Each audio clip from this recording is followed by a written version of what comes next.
The BlacklegCM tries to take all the knowledge that we have in the industry about how to best manage blackleg and put it into one place where you as an agronomist can download it and get that information.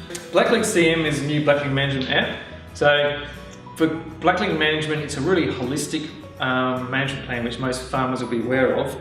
And the other thing with the blackleg management app is that it tries to put interactions together. So all the interactions we see are never actually stable as independent things. For instance, high rainfall and canola intensity will drive disease, whereas high rainfall and low canola intensity will have a lot less disease, or high intensity and low rainfall, etc., you'll get less disease again. So it's looking at what is the circumstance on your farm, what environment are you in, what cultivars are you growing, what resistance groups are you using. It'll then start predicting how much disease you're going to get. And the other thing with the app is it takes into account that some of the management things that you do will have a large effect on disease and some will only have a very small effect on disease, so it takes that into account too. So distance from 2-year-old stubble will only have a small effect, and the app will show you that, whereas distance from 1-year stubble will have a large effect.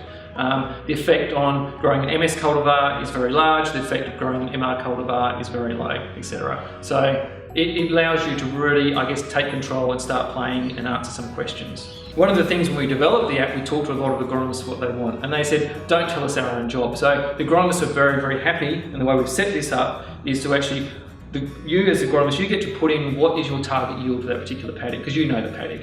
You also get to put in what is the cost of production. And then once you've got and what is the price of the grain you expect to get this year. So once you start putting those parameters in, the app automatically starts generating an economic return. And then when you put the blackleg data, it will start telling you how much loss economically you're getting from blackleg.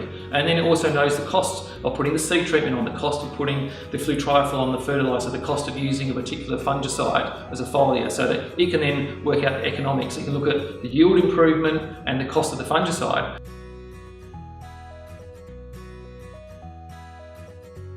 Our plan as researchers is to, rather than keep producing fact sheets and new information each year, which is very hard for you to access and it gets out of date quickly, is to put all our knowledge into this app and to update it every single year. As we generate more knowledge, we can keep putting it in there. As we learn new things, we can put it in there. And you can go here and it's got everything you need to know. It's got all the blackleg cultivars, it's got all the ratings, it's got whether they're hybrid seeds, the cost of the seed, all that, and then we're just going to keep building the app so that it's got more and more information and that you've got all the information you need.